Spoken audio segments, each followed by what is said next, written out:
नमस्ते दोस्तों, स्वागत है आपका मेरे चैनल में। आज मैं आपको कुछ डरावनी और बहुत ही खौफनाक कहानी सुनाने जा रही हूँ, जिसे सुन के आप रात में सो ही नहीं पाओगे।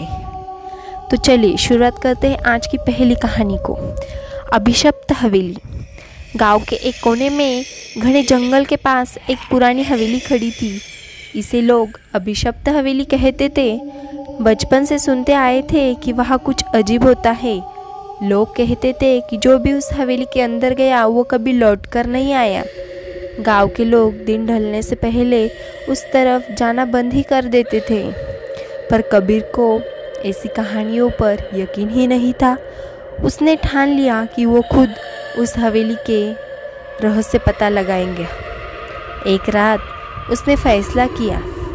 चांदनी रात थी, हवा में अजीब सी ठंडक थी। कबीर ने अपने दोस्तों से कहा, मैं आज उस हवेली में जाऊंगा। अगर तुम सब में हिम्मत है तो मेरे साथ चलो। पर कोई साथ नहीं आया। दोस्तों ने उसे समझाने की बहुत कोशिश की, पर कबीर ने किसी की एक न सुनी। हवेली के अंदर जाते ही कबीर ने टॉर्च और एक छोटी सी कुल्हाड़ी लेकर हवेली की ओर बढ़ा और दरवाज़ा जर्जर था, पर एक धक्का देते ही खुल गया। अंदर अंधेरा था और चारों तरफ धूल जमी हुई थी। फर्श पर जाले और दीवारों पर पुरानी पेंटिंग्स थी। जैसे ही कबीर पहली कदम अंदर रखा, उसे लगा किसी ने उसके पीछे दरवाज़ा बंद कर दिया। उसने पलट कर देखा, पर वहाँ कोई नहीं था। जैसे जैसे वो हवेली के अंदर बढ़ता गया, अजीब अजीब आवाज़ें सुनाई देने लगी। कभी किसी के चलने की आवाज़, कभी किसी के हंसने की। अचानक उसकी टॉर्च बंद हो गई। अंधेरे में वो सिर्फ अपने दिल की तेज़ धड़कन सुन पा रहा था। कबीर ने सोचा कि शायद ये उसका भ्रम है। उसने साहस जुटाया और सीढ़ियों के ऊपर जाने लगा। ऊपर एक बड़ा कमरा था, जिसके दरवाजे पर एक पुराना ताला लटका हुआ था। जैसे ही उसने ताले को छुआ, ताला खुद ब खुद टूट गया। कमरे का रहस्य। कमरे के अंदर एक पुराना झूला था जो खुद ब खुद हिल रहा था। पास ही एक टूटी फूटी मेज पर एक डायरी रखी हुई थी। कबीर ने डरते डरते डायरी खोली। डायरी में लिखा था, जो भी इस हवेली में आएगा वो यहाँ से कभी वापस नहीं जाएगा। यह मेरी बदला लेने की जगह है। मैंने यहाँ अपनी जान दी थी और अब हर किसी को जान लूँगी जो आएगा। कबीर ने जैसे ये पढ़ा, कमरे का दरवाज़ा अपने आप बंद हो गया। झूला तेजी से हिलने लगा और एक परछाई कमरे के कोने में खड़ी हो गई। कबीर ने डरते हुए पूछा, तुम कौन हो? परछाई धीरे धीरे उसके पास आई। वो एक महिला की आकृति थी, जिसकी आंखें लाल और चेहरा विकृत था। उसने चीखते हुए कहा, तुमने मेरी शांति भंग की है। अब तुम्हें इसका खामियाजा ना भुगतना ही होगा। कबीर ने भागने की कोशिश की, पर उसके पैर जमीन से चिपके हुए थे।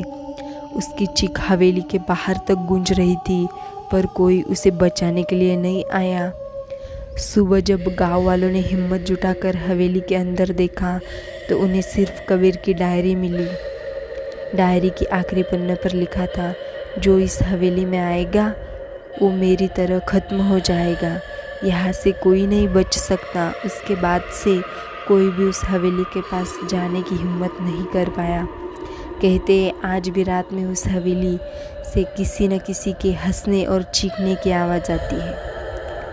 तो कैसी लगी आपको मेरी पहली कहानी? तो चलिए सुनते हैं दूसरी कहानी। चालाक छलावा। गांव का नाम सुखापुर था, पर वहाँ के लोग बिल्कुल सुखी नहीं थे। ये गांव घने जंगलों से घिरा हुआ था। दिन में सब कुछ सामान्य लगता था, लेकिन रात होते ही गांव में कोई बाहर निकलने की हिम्मत नहीं करता था। लोग कहते थे कि यह छलावा रहता है। कहानी थी, जो रात में जंगल के पास गया वो कभी वापस नहीं लौटा।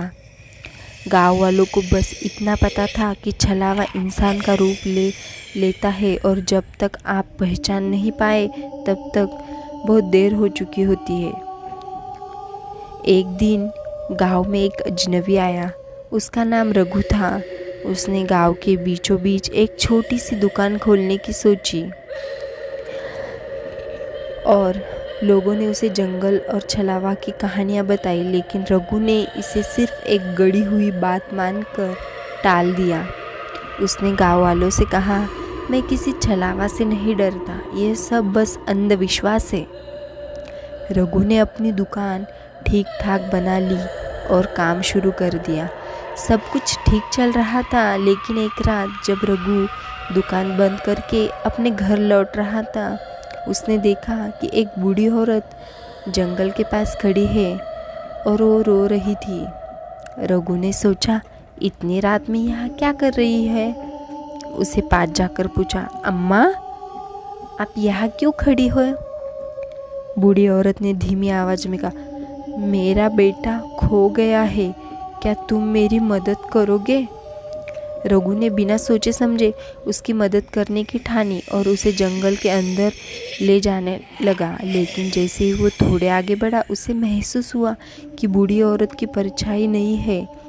रघु दिल जोर जोर से धड़कने लगा। उससे पीछे मुड़कर देखा तो वो बूढ़ी औरत अब एक विकृत चेहरे वाली आदमी में बदल चुकी थी। उसकी आंखें जलती हुई लाल थी। रघु ने डर के मारे भागना शुरू किया। जंगल में एक अंधेरा और घना हो चुका था। उसे लग रहा था कि हर पेड़ के पीछे वही डरावना चेहरा उसे दिख रहा है। वो जितना तेज भागता, उतनी ही डरावनी हंसी उसके कानों में गूंजती। रघु किसी तरह गांव की सीमा तक पहुंचा, लेकिन जैसे ही वो गांव के कदम रखने वाला था, उसे पीछे से किसी ने पकड़ लिया। उसने चिल्लाते हुए खुद को छुड़ाने की कोशिश की, पर उसके पैर जमीन से जैसे जकड़ गए थे। गांव के लोग सुबह उठे तो देखा कि रघु का शरीर गांव की सीमा पर पड़ा था। उसकी आंखें खुली थी, लेकिन उनमें गहरा डर झलक रहा था। किसी ने कहा, छलावा उसे ले गया।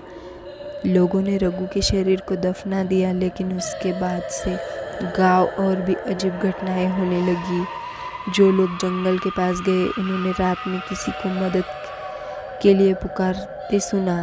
कभी बूढ़ी औरत, कभी बच्चे, कभी किसी जवान आदमी की आवाज़ें। गांव के लोग अब समझ गए थे कि छलावा सिर्फ एक कहानी नहीं बल्कि सच्चाई है। जो भी उसकी बातों में फंसेगा वो कभी बच नहीं पाएगा। गांव की सीमा पर अब एक बड़ा पत्थर लगा दिया, जिस पर लिखा था, यह रात में आना वरना छलावा तुम्हें अपने जाल में फंसा लेगा। लोग कहते हैं कि छलावा अब भी वही घूमता है, किसी और अपने शरीर का शिकार बनाने का इंतज़ार में। तो कैसी लगी आपको मेरी दूसरी कहानी? तो चलिए सुनते हैं तीसरी कहानी, छलावा की चाल। गांव रतनपुर अपनी हरियाली और शांति के लिए जाना जाता था, लेकिन इस गांव के बीचों बीच एक सूखा हुआ कुआं था, जिसे लोग छलावा का कुआं कहते थे। ये कुआं सालों से बंद पड़ा था और कोई इसके पास जाने की हिम्मत ही नहीं करता था। गांव में मान्यता थी कि जो भी इस कुएं के पास गया, उसे छलावा अपने साथ ले जाता है। लोगों का कहना था कि रात के समय कुएं के पास किसी ने रोने गाने की आवाज़ सुनाई देती थी, लेकिन जो भी यह देखने गया वो कभी वापस ही नहीं आया। रवि नाम का एक युवक हाल ही में रतनपुर में आया था। वह बहुत ज़िद्दी और किसी की बात को सच मानने से पहले खुद उसे परखना चाहता था। जब उसने छलावा और कुएं की कहानी सुनी तो वह हंसने लगा। गांव वालों ने से कहा, ये सब डराने के लिए बनाई गई कहानियाँ हैं। मैं साबित कर दूंगा कि यह सब झूठ है। रवि ने एक रात कुएं के पास जाने का फैसला किया। उसने अपने साथ लालटेन और रस्सी ले ली। गांव वालों ने उसे बहुत समझाया, लेकिन वह नहीं माना।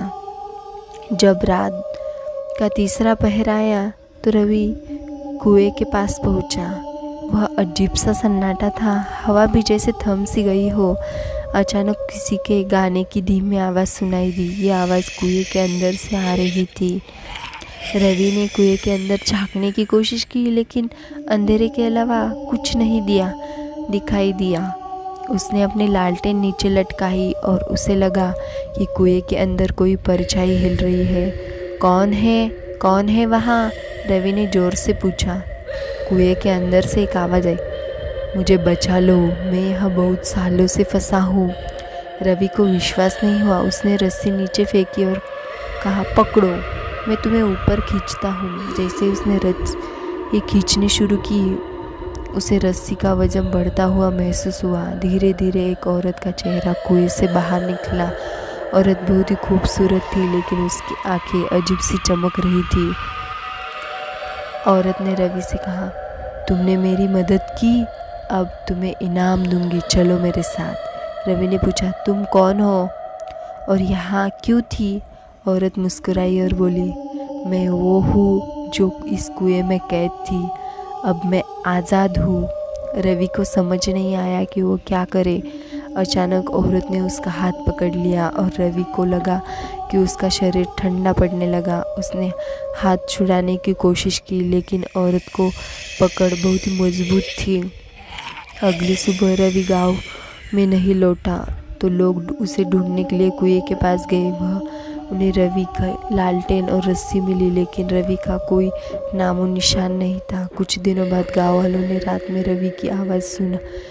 वह कह रहा था, मुझे बचाओ, मैं फंस गया हूँ। लेकिन कोई भी कुएं के पास जाने की हिम्मत नहीं कर सका।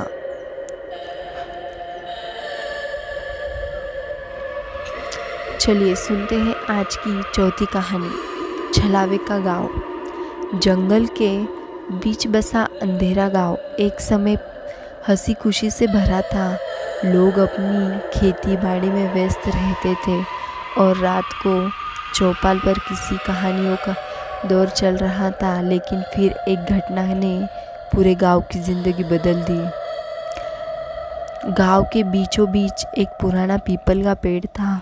लोग उसे दादी का पेड़ कहते थे, क्योंकि कहते थे कि वहाँ गांव की पहली महिला मुखिया की आत्मा रहती है जो सबकी रक्षा करती है। लेकिन एक रात उस पेड़ के नीचे ऐसा हुआ जो देखकर लोग कांप उठे।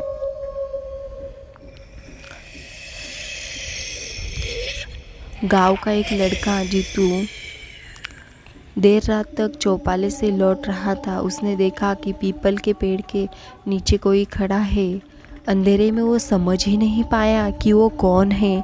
जैसे ही वो पास गया, उसे लगा कि वो उसका अपना माँ है। माँ, आप यहाँ क्यों खड़ी है? जीतू ने पूछा। उसने कोई जवाब नहीं दिया। फिर अचानक वो औरत पलटी। उसका चेहरा लंबा और विकृत था और उसकी आंखें जलती हुई लाल थी। जीतू चीखते हुए भागा। अगले दिन सुबह लोगों ने उस पेड़ के पास बेहोश पाया और वो बार बार कह रहा था, वो मेरी माँ नहीं थी, वो कुछ और था। उस घटना के बाद गांव के लोगों ने रात में घर से बाहर निकलना बंद कर दिया। हर किसी को लगने लगा कि पीपल के पेड़ पर कुछ अशुभ है, लेकिन कुछ बुजुर्गों का कहना था कि ये एक छलावा है। उन्होंने बताया कि छलावा वह होता है जो किसी परिचित के रूप में सामने आता है और फिर धीरे धीरे इंसान को अपना शिकार बना लेता है। कुछ ही दिनों बाद गांव के सरपंच की बेटी राधा गाय के लिए चारा लेने खेतों में गई थी। जब वो वापस लौटी तो चुप थी। उसकी माँ ने पूछा, राधा क्या हुआ? राधा ने धीरे से कहा, मैंने पिताजी को खेत में देखा, उन्होंने कहा मुझे कुछ काम है, तुम घर चली जाओ। सरपंच ने यह सुनकर कहा, लेकिन मैंने तो पूरे दिन गांव में ही था, खेत में गया ही नहीं। तभी राधा जोर जोर से चिल्लाने लगी, वो आप नहीं थे, वो कुछ और था। गांव वालों ने मिलकर तय किया कि इस समस्या का हल निकालेंगे। उन्होंने सबसे साहसी युवक अमर को यह काम सौंपा। अमर ने कहा, मैं इस छलावा की सच्चाई का पता लगाऊंगा। अगली रात अमर ने अपने साथ एक दीपक और मिर्ची का धुआं लिया। उसने पीपल के पेड़ के पास जाकर बैठने का निश्चय किया। आधी रात को उसे किसी के चलने की आवाज़ सुनाई दी। अमर ने देखा कि उसकी माँ जैसी एक औरत उसके पास आ रही थी। उसने तुरंत कहा, तुम मेरी माँ नहीं हो, सच बताओ तुम कौन हो। वो हंसने लगी। उसकी हंसी इतनी डरावनी थी कि अमर का शरीर काँप उठा।